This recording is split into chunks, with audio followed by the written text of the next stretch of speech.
Everyone here, Okay, so we can that's probably fine. start. So I was asked to introduce Dr. Mary Cloutier. Am I saying that right? Yes. It's a very Yep. French name. It's a lot of Scandinavian names around here. That's what I'm used to. So I had to ask her how to pronounce it. But you know, one of the things that I found really interesting, just to hear a lot of people talking about lately, is the transition among a lot of tribal peoples in the U.S. from a mission field to a mission force. You probably heard that phrase a few times this weekend. And I find it really fascinating that that is not merely in recent times that's been happening. So that's why I'm really excited to hear about this lady who was an Ojibwe woman, correct? No, we don't know quite what she Okay. was. I'll get to that, but Okay, yeah. well, I'll let you tell us all about that, but I'll just Okay. let you take it from there. Thank you. Thank you so much for being here. Okay, and can you see both me and the screen in here? Okay. So, yes, as he was saying, I'm Mary Cloutier. I teach at Moody Bible Institute, but before I was at Moody and before I was working on a PhD at Trinity, I was serving as a missionary in Gabon, Africa. And I'll show you that on a map a little bit later if you don't know where it is. But one of the classes I needed to teach was History of the Church in Gabon, and found out from the director of the school that we didn't actually have a textbook, nor had anybody done the research. And so we had some recent history, but I knew that the history went further back to about 1842.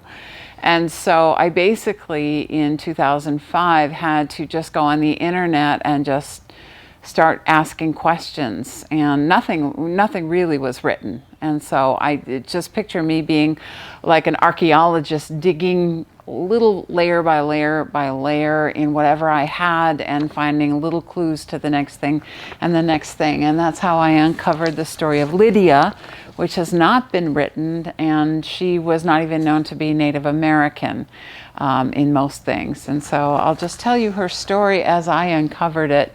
And that's kind of the background, how I got to where I did researching her.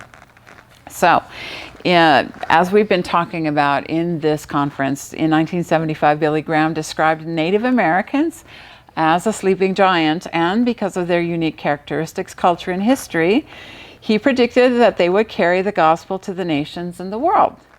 And until recently, Native American evangelists and missionaries were known to have served in the United States, particularly among various Indian nations. But more recent research gives evidence that God has long since sent Native Americans beyond the Americas and to other nations of the world.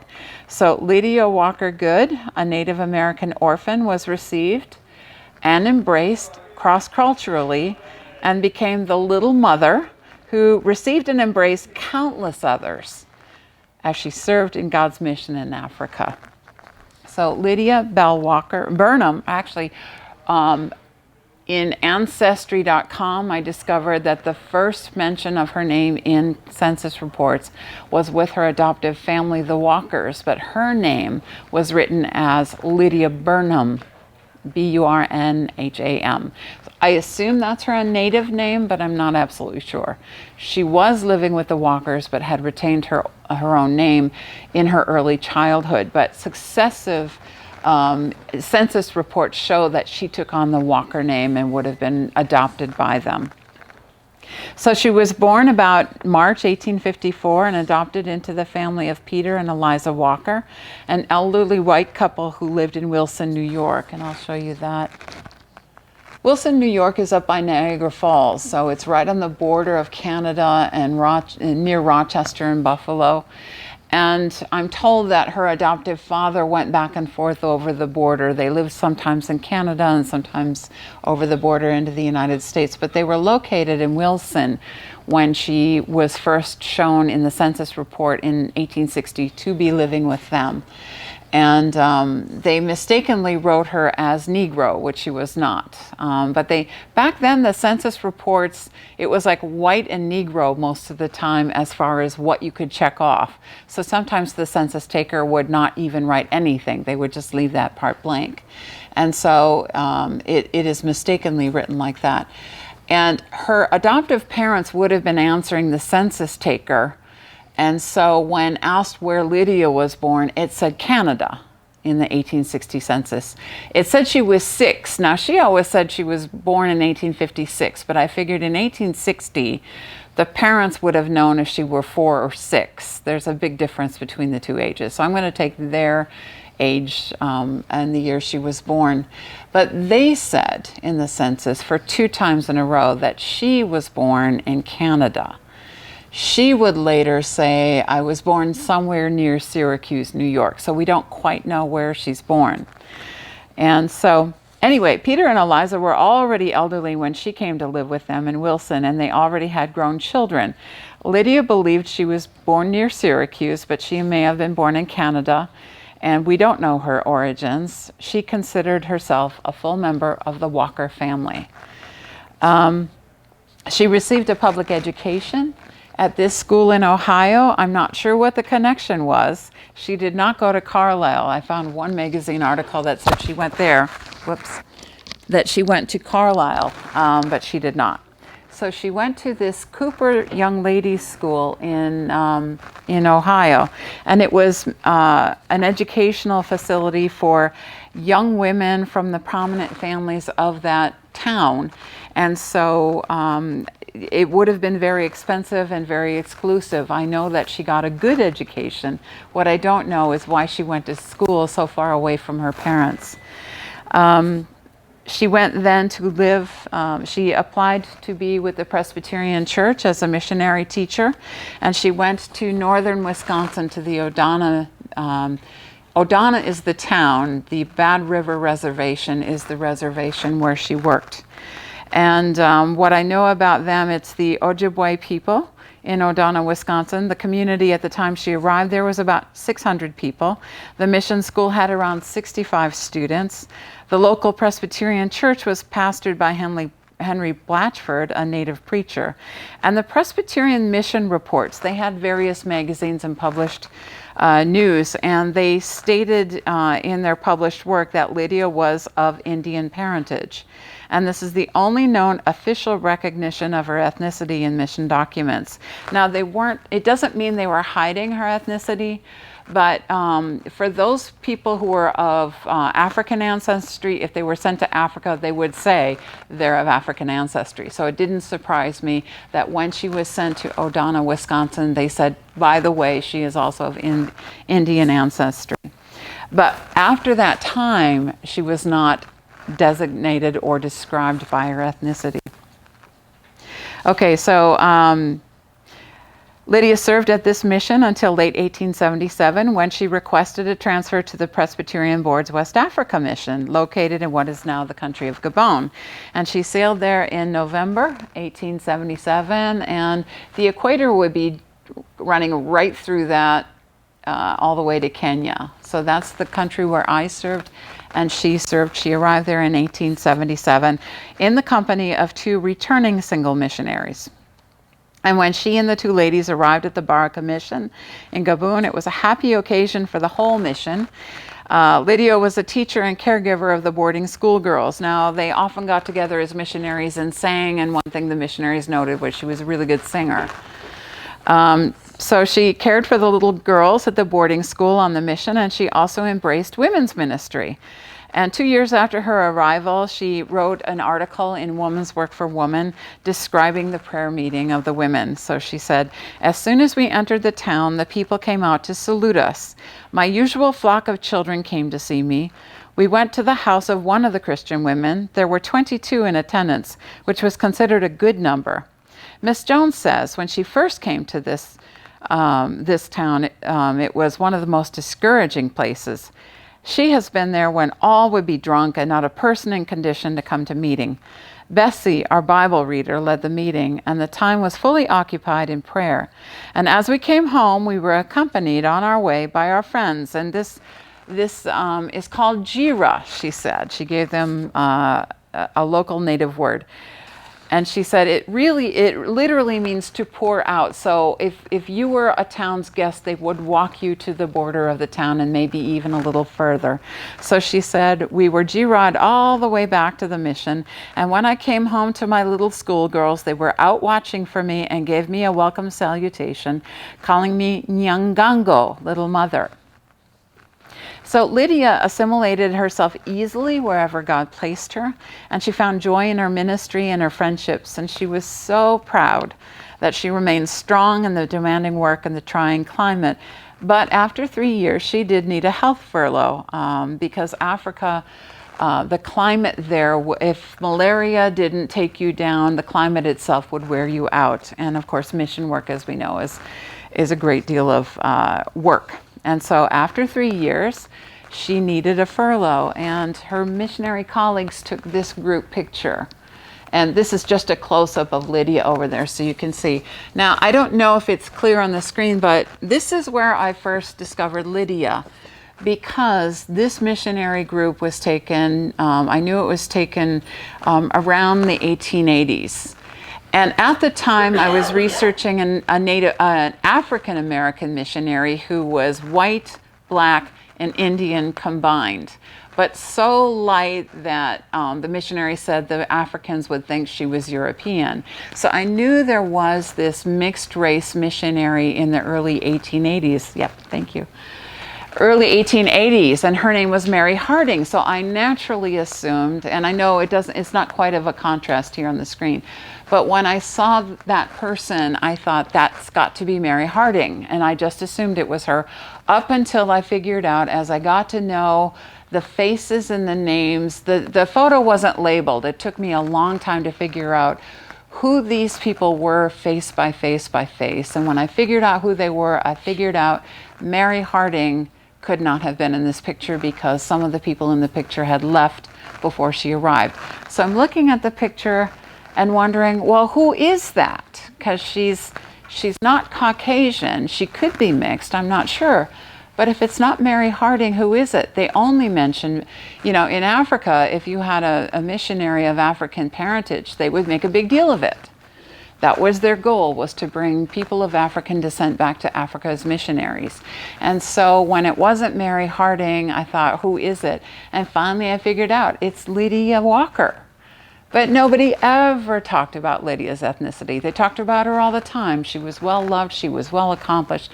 Her name comes up all over the place in published and private letters, but nobody ever talked about her heritage. So my big break came back in the days in like 2004 or 5. If you were working hard to recuperate your ancestry on Ancestry.com, you could put queries up there.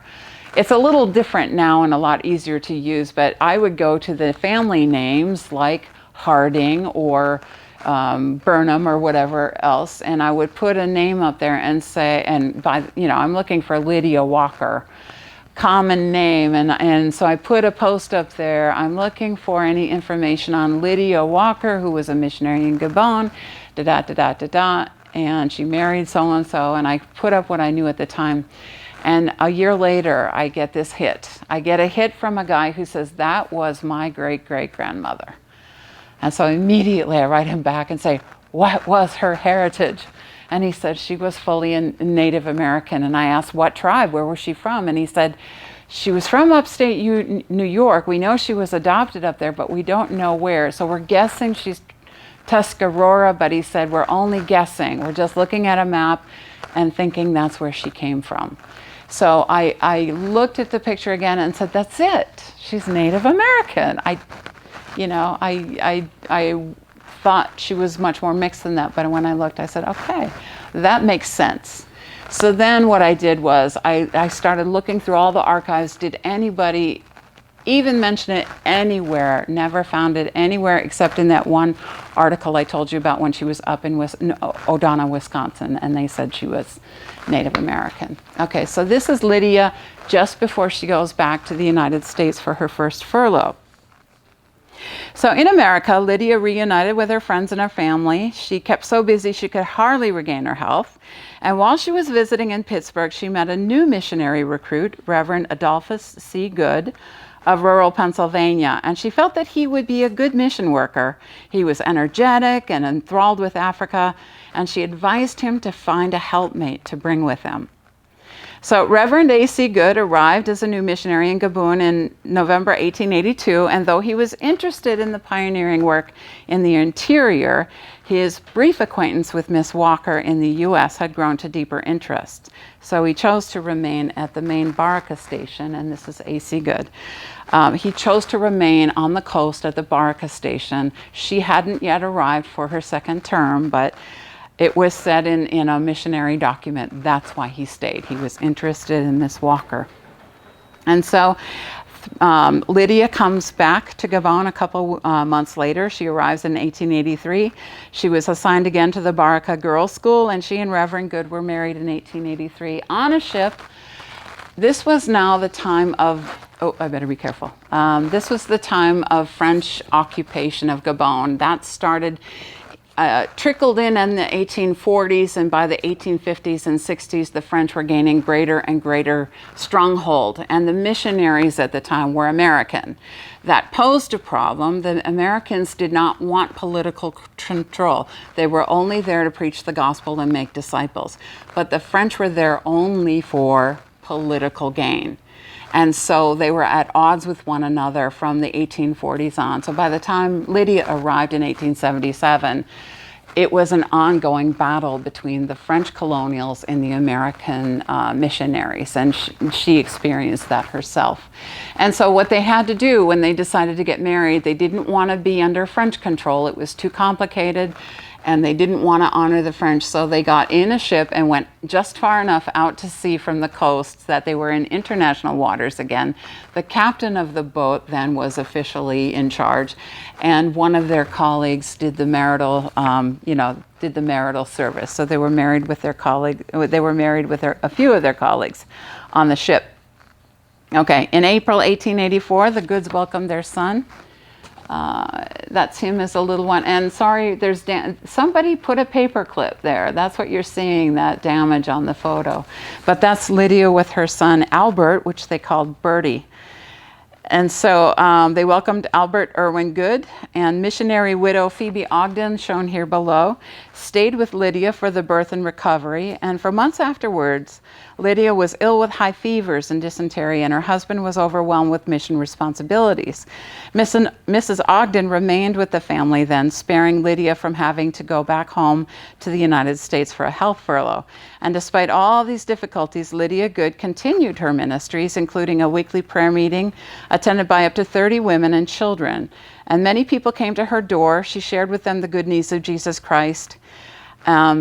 But she was aware, she shared with them a lot, the men, women, and children who came to her door, but they were plagued with sins, and there was alcohol addiction and other things. And so her heart was breaking at the struggles they were going through, but she would pour out her love for Jesus Christ and share the good news with them, and that would happen from her doorstep.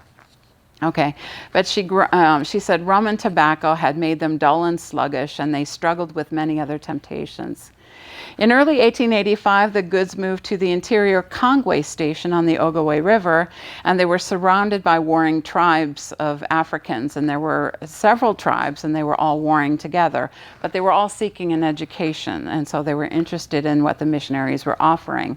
There were several American missionaries stationed up and down the river near them, and there was also a French Jesuit mission station, and French colonial authorities who often hindered their ministries. The prohibition of education in English. So when the French gained more and more control, they started telling the American missionaries, you may not teach in the indigenous languages. That's what the missionaries were doing, is learning the languages, translating the Bible, and also teaching and making course materials in those indigenous languages.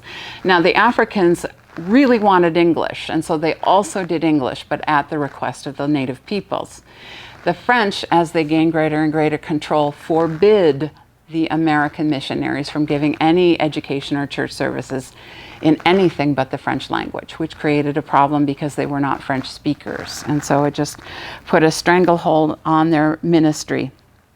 And so people, the tribal peoples around there, feared that their children would remain in darkness for lack of an education. And given these restrictions, the American missionaries urged the board in the United States to seek French teachers for the field. They theorized that if we replace ourselves with French-speaking missionaries from Europe, the French colonial authorities will not prohibit their sharing the gospel and creating schools. And so Lydia and Bertie sailed to America in June 1886, and they stayed with Lydia's sister in Wilson, New York. They returned to Africa in late 1887, and on board ship, Lydia knit a pair of socks for the infant son of one of her closest friends, Elizabeth Williams Ross, whom Lydia met at Dayton Seminary, and that was the school where she had been trained.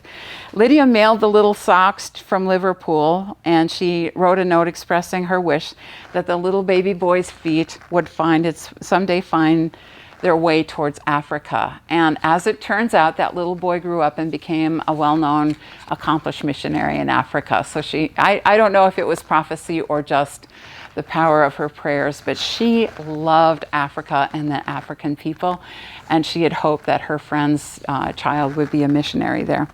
So Reverend A.C. Good sailed to Europe then, and when his family was on their way back, he met them in Europe, and they visited the Paris Evangelical Society so that they could recruit French-speaking missionaries. Lydia, I'll tell you about her. She was a devoted wife, mother, and missionary. Her husband was known to be very controlling, zealous for the work, and insensitive towards others, including his wife. And it was a hard time to be a woman missionary because the men were ordained, they had the authority, they had the vote, they had the renown, they were the ones who approved the reports, they were the ones who printed things.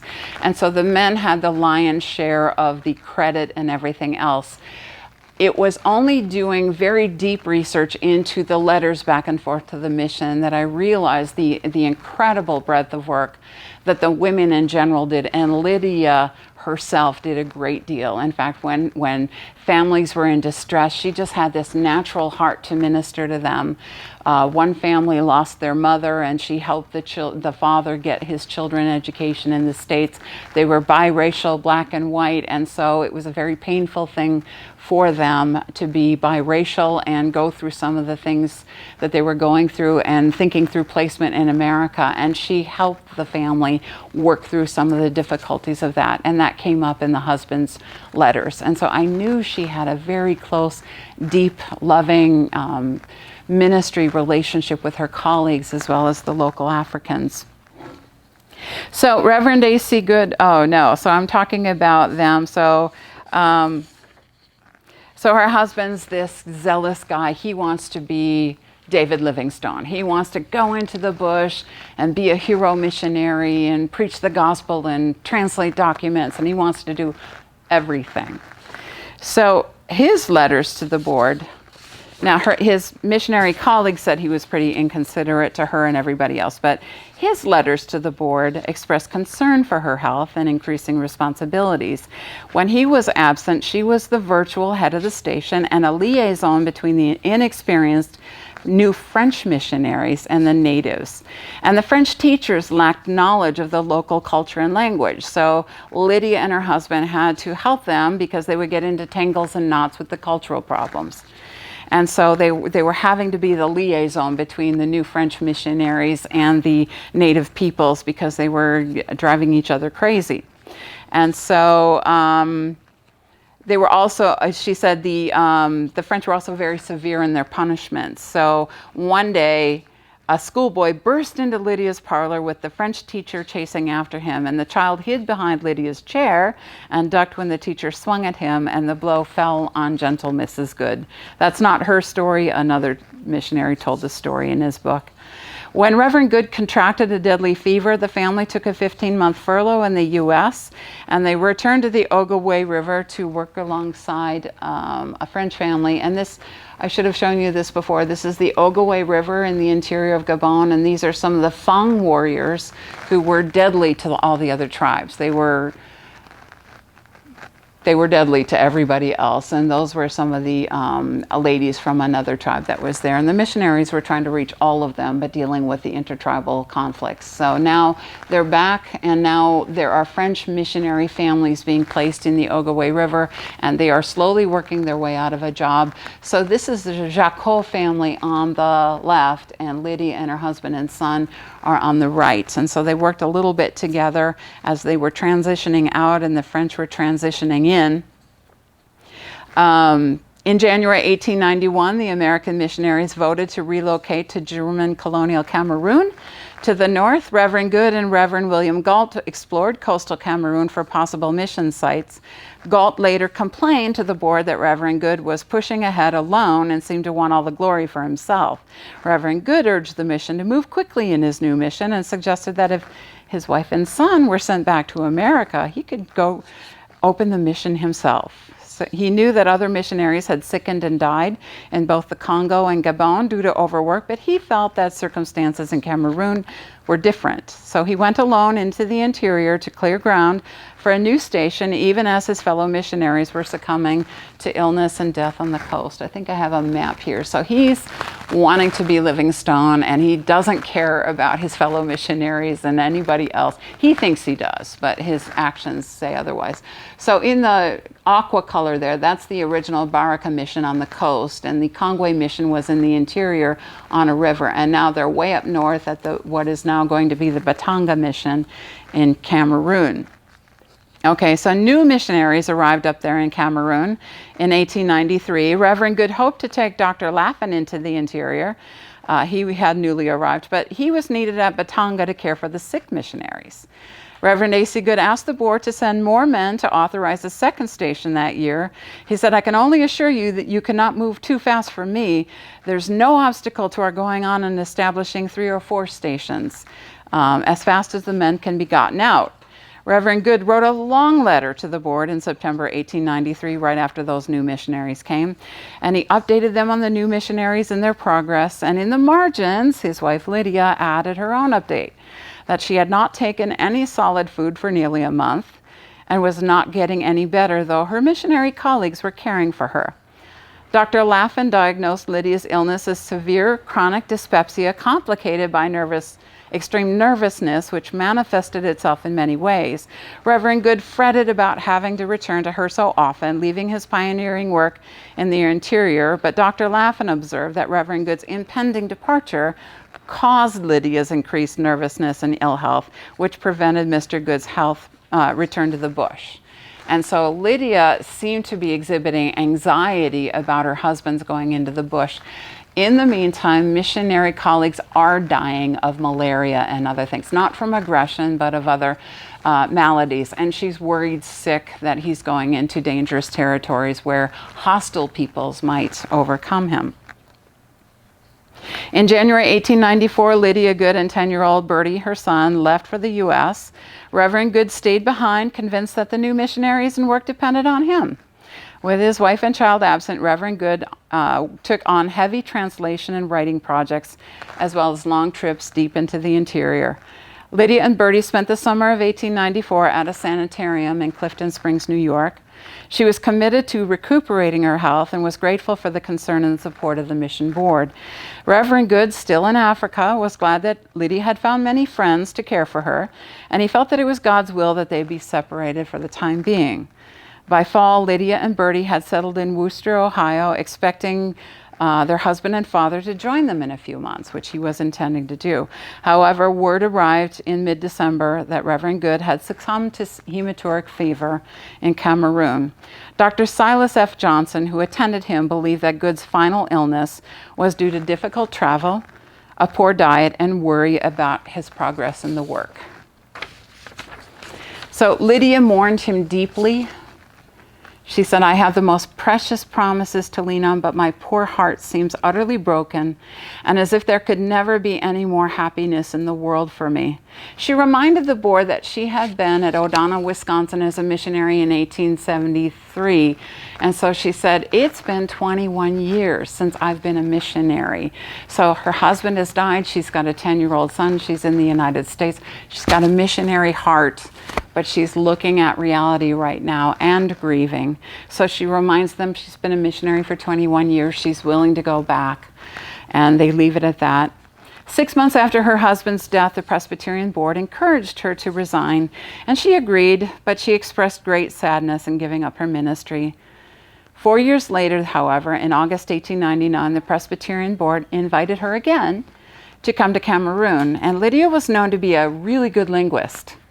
And she could prepare manuscripts for printing. She was already known to be able to do that. So she was also very well liked in a place where there's a lot of missionary tension, and she was kind of a smoother. She was kind of a friend of everybody, so they were hoping she would have that influence there. But she looked at her health at the time and she said, I don't think I can do it right now. I apologize, ma'am. I got That's a okay. 4 p.m. Meeting. That's okay. Okay, thank you. I wanted to stay.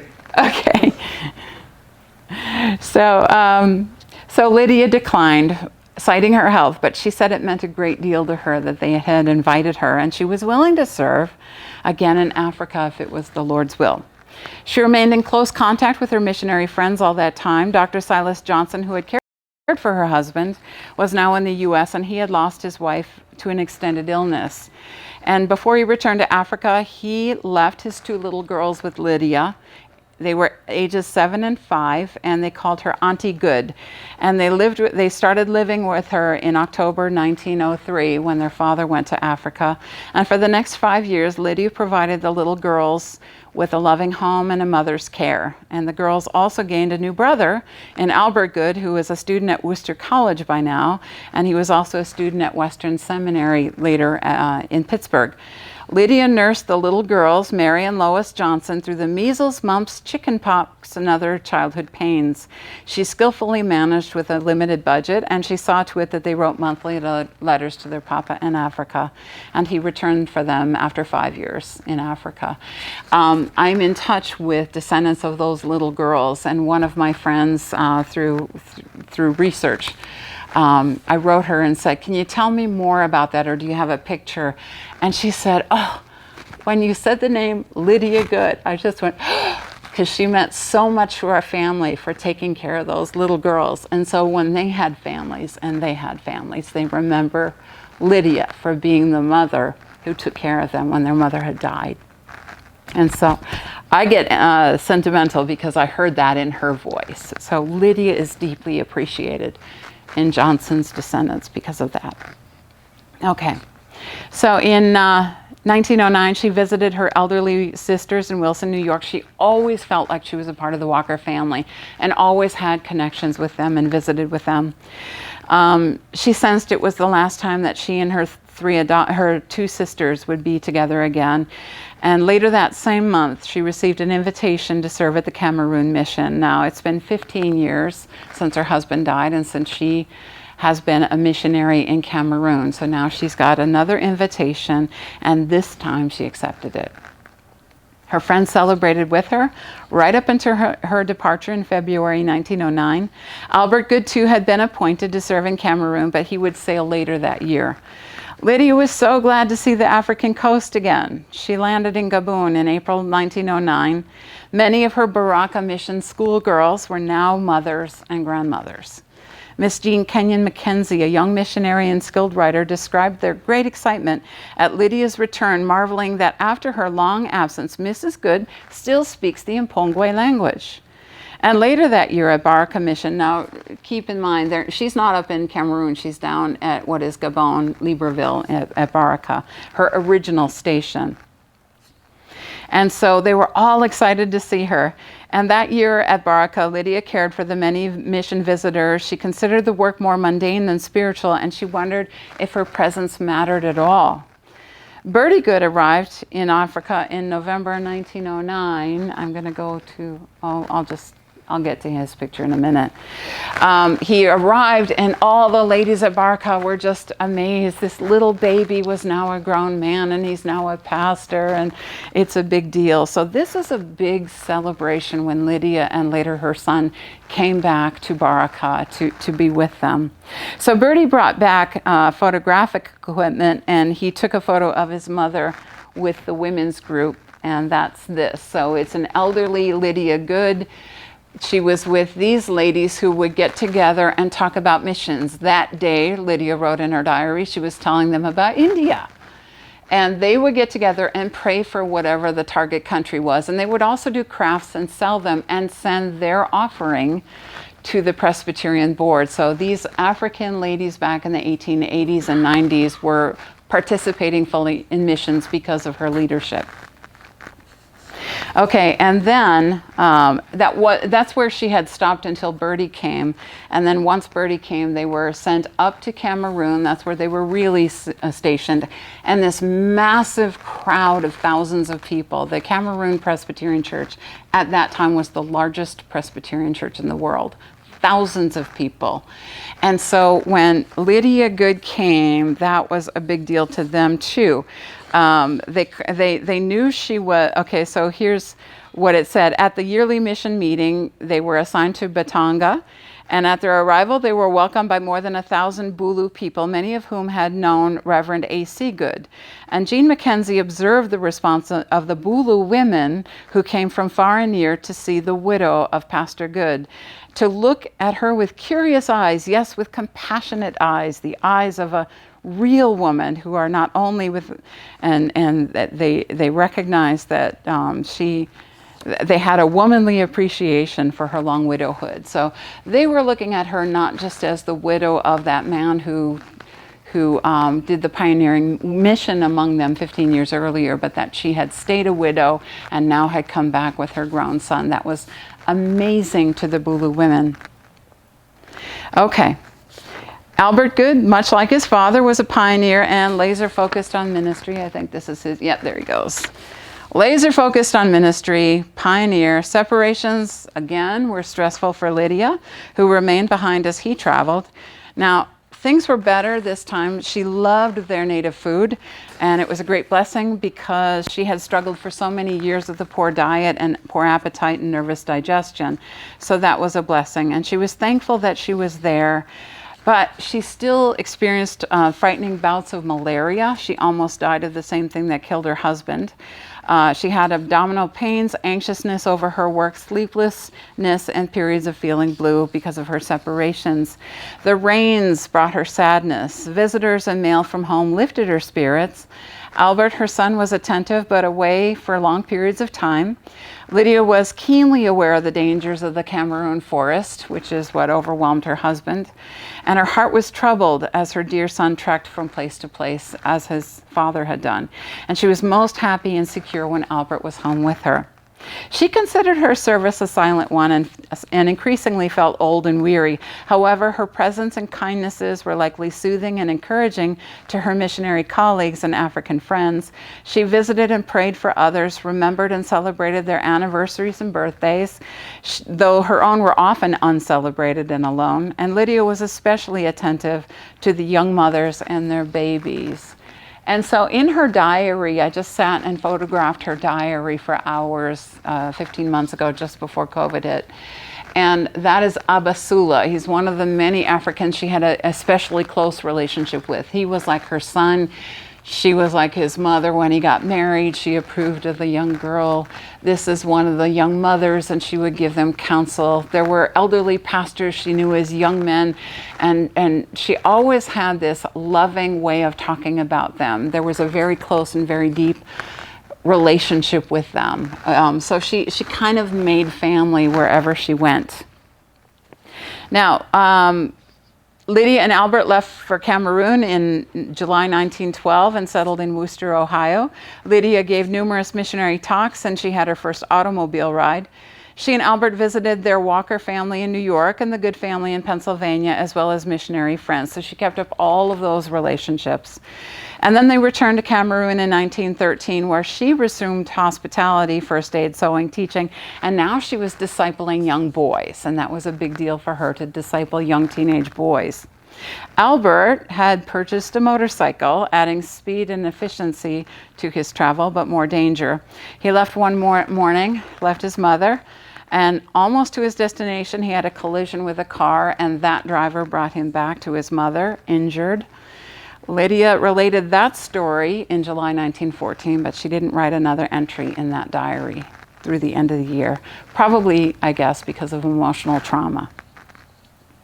They returned to the U.S. again in 1916. World War I broke out while they were home. Albert married in January 1918, and the newlyweds left almost immediately for Africa. Ocean travel was really dangerous, so she looked for the letter saying they were safe, which she received in February. And then the war ended in November 1918, and the Presbyterian Board reappointed Lydia to serve in Cameroon. The flu epidemic, of course, swept through the country, and the citizens were quarantined for many months, which delayed her. But finally, after the birth of her grandchild in 1919, Lydia sailed and arrived there in September. She had been gone that time for 3 years.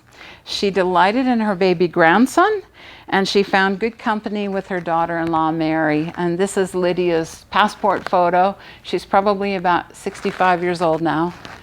And another photo her son took. And this is Lydia sitting with her daughter-in-law, Mary. And her son's just taking all these photos of them. And so by this time, Lydia's having trouble. She's got a weak heart. She's having fainting spells. She's there with her grandson. The relationships are important, but she makes it clear in her diary. She's concerned about her health and whether she's a burden. Her one bit of family left is here. Her sisters have died, so going back to the States isn't necessarily a good thing. But her health was so poor that all of the family, the husband, wife, baby, and grandmother, all went back to the United States in April 1921. And Lydia resigned from the mission field, remaining in Wooster, Ohio for the last 3 years of her life while her family returned to Cameroon. And I'm happy to say she had deep friendships in Wooster. She writes about them in her diary. I know all the names of her friends and everything else. So she was in very good company and not alone and miserable. But I finally have a photo of her gravestone that I just got. We didn't know for a long time where she was buried. And so Lydia is not known in history. Her name is everywhere in missionary documents, but nobody says anything about her being Native American. I don't think they're hiding it. I think they're just not mentioning it. And so what I wanted to say about that was she was one of countless Christ followers who have carried the gospel message to the nations, relinquishing comfort, safety, and privilege that others might come to a saving knowledge of Christ. Her identity and ethnicity are perhaps more important to our generation than hers, as it shows the great diversity of God's mission-sending work, affirming and not denying the interconnectedness of the various nations, tongues, and tribes in the telling and in the receiving of God's salvation message in our mission history. So what I'm saying is, I found Lydia, she was hidden in plain sight, but just not described. Nobody else made a connection from that picture that she was ethnically something other than white. And so I'm hoping to make her known. I'm hoping to make a book out of this. It is going into a couple of chapters in some textbooks. So I'm trying to help people understand that God has always had a diverse group of people serving Him. We just have to go into the records and find them. I don't believe people have hidden them or suppressed history as much as, in mission history, we tend to just repeat the same names over and over. We all know of Mary Slessor and Amy Carmichael and Hudson Taylor and so forth and so on. We now have access through the archives, Ancestry.com, the various letters on microfiche. We can access these now and find out who went, what did they do, where did they go, and find out a better, more thorough history than the one that's been handed down. And so she's a big part of that. I also want to say she's not the first person of Indian descent in Gabon. There was if I have time, the mission started in 1842, and around 1850 or so, one of the young Gabonese men was sent to New York to get training in bookbinding, because they were not only translating into the local languages, they wanted somebody local trained to be a bookbinder so they can keep printing. So he went to New York and he finds a wife and brings her back. And all of the missionary papers describe her as black or Negro or something like that. I never questioned it, except that the husband, his name was Isambi, but his mission school name was Boardman. He was given a name of his sponsor who paid for his education. And so Boardman and his wife returned to Gabon and stayed. And as I said, she was described as an African American. I knew she was American. And what ends up happening is her current descendants say, oh no, she was Native American. She wasn't black. She was Native American. And I kept saying, well, the missionaries from America know the two different people groups, and they described her as black. No, she was Native American. And they have family lore about her. They say that her father was a chief, and that he was worried that when his daughter went over the seas that she would go hungry, so he gave her seeds. And one of the local pastors pointed to a breadfruit tree and said, this is the tree planted from one of her seeds. And I said, we don't grow that in America. Maybe in Florida, but that's a tropical plant. We don't grow that in America, so it can't be. And he said, no, that's from one of her seeds. And it was this old tree. And the whole community says, Mrs. Boardman was a Native American. And I'm like, no, she wasn't. So we went back and forth, but I happened to be a guest in the home of one of her descendants who was a diplomat. And he happened to be home in Gabon. He's Gabonese, but he's a diplomat in other countries for Gabon. And so he invited me to his home, and we were talking about the family lore and everything. And I looked up at a portrait, a very old portrait, and I asked him, who is that? And he said, my great-grandfather. That would have been Mrs. Boardman's, I don't know if he said son or grandson. And I looked up and I said, oh, definitely Native American. So, he was of course several generations Gabonese by now, but I could see in the features in the face that he had Native American features as well as African. And so I know that Lydia wasn't the first Native American there. And the Gabonese talk about Mrs. Boardman. Mrs. Boardman came in the 1850s and died in the 1870s. They are still talking about her. So there has been an impact. And then there was, of course, the person I mentioned earlier who was black, white, and Native mixed. So I figured if Gabon had 3 people who had Native American heritage, there's probably more people out there who went somewhere God sent them, and we just have to find their story. That's my take on it. So, do you have any questions? I've been talking nonstop. Maybe I missed it earlier in the story, but where did you get your diary from? The Presbyterian Archives in Philadelphia. So they have the good papers, and so it's her husband's stuff, her stuff, and her son's stuff. Now, unfortunately, it's only the diaries of when she was a grown woman going back and forth to Cameroon. So I know lots and lots and lots of things about the missionary colleagues. I know which kids she loved, which babies she loved. I know them all by name. I know who died when. And that's how I found out how deeply she loved everybody. Everybody was family. And so when she cared for those 2 little girls, the motherless girls, for 5 years, no doubt that came from the overpouring of love that the Walkers gave to her. And she was absolutely a member of their family. So I'm also in touch with the Walkers, the current people in the Walkers. The eldest person in that family, who's probably well into his 90s, was born after she died. She died in 1924. He was born in about 26. And so through another family member, I asked, did he remember that there was an Aunt Lydia? And he said, yeah, I know there was a Lydia. And I said, did you know she was adopted and she was Native American? No, I didn't know that. But she died before he was born, and the family members she was closest to were adults when she was a little girl. So there's this huge gap, and they don't have a picture of her. They just have an idea that there was a Lydia and that she was adopted. So there's only so much I can find on her. So. How tall is she? When I look at that picture, she looks... She's tiny. Yeah. She's like that. Okay. Yeah. So you were saying from when you served. Yeah. So that's how you. So I was serving from 2000 to 2008 in Gabon, and they don't remember any of their missionaries. They remember June 22nd, 1842 as the date the ship came with the missionaries. So they celebrate that every year as the celebration of Christ in Gabon. That's the day the ship landed with the missionaries.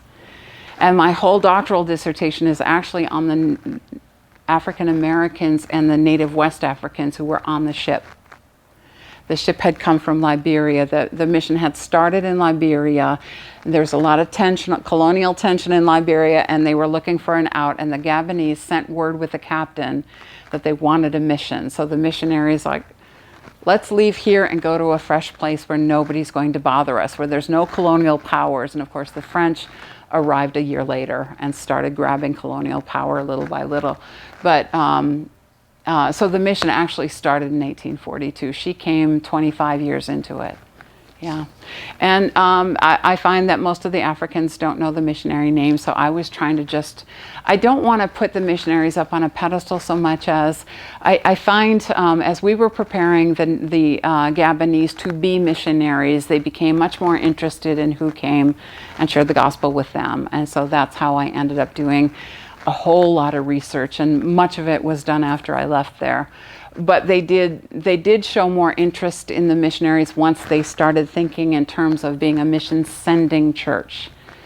And then they started appreciating the sacrifices and the losses and the distances. And then they look into a graveyard and see the missionaries who have died there. And it hits them, you know, as we send our people out there, they're leaving their families and they're not sure if they're going to be met with hostility, indifference, sickness, hunger, starvation, malaria, dysentery. So suddenly it becomes very real, the sacrifice that the missionaries made, and not just they came here and, you know, here are their graves kind of thing. So Lydia's one story among many, but she permeates everybody's paperwork. She was everywhere in all the paperwork. She was so deeply loved, and she was such an important part of the community. That I had tons of material on her that I could pull together into her story. So, any other questions? You might have kind of touched on this too, but obviously you spend a lot of time doing research. Yeah. And what really got you motivated or keeps you motivated to do all the work that you're doing? It's the Lord. You know, for any ministry we do, especially if it's thankless or you can't find you're not going to get paid for it, extra for it or whatever. The Lord just puts a desire in our heart or a love for it. Do you guys find that? Especially for the things nobody else values. It's like, yeah.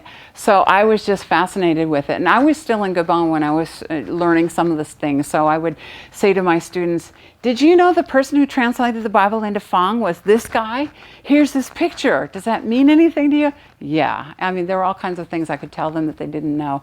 So because we were working our way out of a job at the time, and I was now knowing who were the earliest people there. So that was part of my thing, is seeing God's trajectory in Gabon. Yeah. And now I'm at Moody, so I go into the Moody archives and I find all kinds of people. So if you go to my information table, actually I have a few here.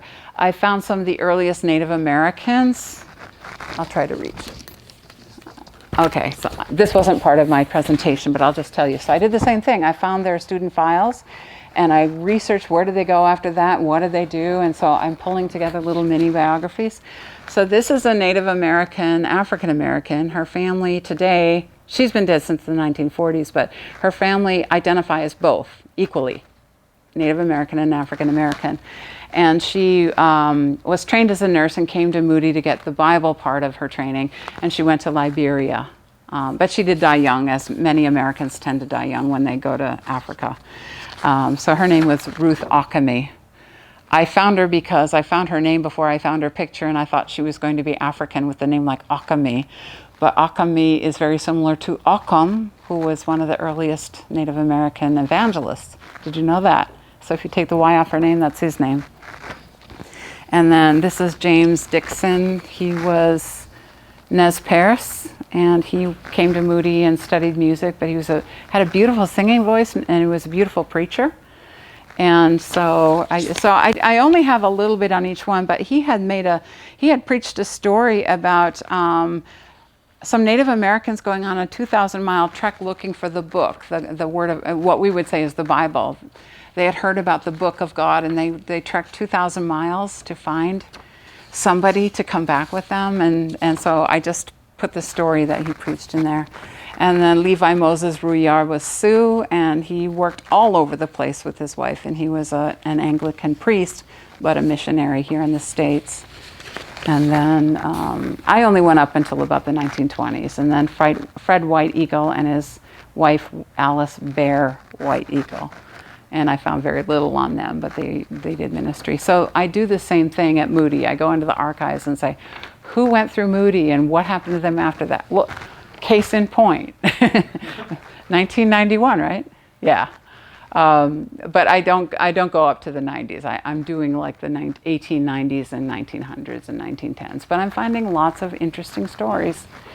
And we have access. You might not get into Moody's archives, but you can go into Presbyterian archives and other archives and know more about missions today than we could ever know. We have that access now. And so I think as we do more and more research, we're going to find that there were more Lydias and more, people of various backgrounds who served God in ministry, and we just didn't know about them. So thank you for listening. I appreciate you coming. Yeah, thank you. So I'm guessing we're done with the questions too. All right? Yeah, I think it's time for us to wrap up. So. Yeah. Okay. Well, let me pray then, since that's my habit. Father, we just thank you for Lydia's story. And I pray, Lord, that her story would be shared with many, that she would inspire many young girls or even young boys to say yes to you and be willing to leave their land and their home and their family to the place where you call them, just as you did with Abraham. And that they would have the courage to say yes to you and find a life that of joy and service as Lydia knew. And Lord, let them know from her story and many others that as we serve you, there are many losses and many separations and many sacrifices, but it's all worth it, that you replenish all of these things. And so we pray, Lord, that her story would be known and more like her would be known. We pray that you would be glorified in this, and we pray that the mission work would be more and more diverse, with more people from more diverse ethnicities would be called into the nations of the world, just as you have done since Jesus sent out his disciples. In Jesus' name we pray. Amen. Thank you.